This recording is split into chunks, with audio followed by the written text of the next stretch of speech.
Hello everyone, welcome to this M5 stack tutorial video. Today, we'll show you how to quickly use the StamPLC AC module in UFlow 2. The StamPLC AC is an I2C programmable AC relay module, supporting AC, 240 volts, 108 control, and DC 12 volts power supply. With integrated tricolor LED status indicators, ideal for industrial load switching and solenoid valve control.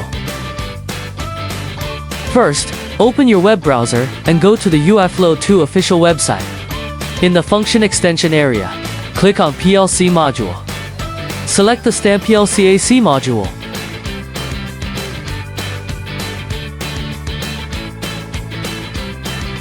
This example demonstrates how to use the StamPLC host, together with the StamPLC AC expansion module, to control relay on-off states.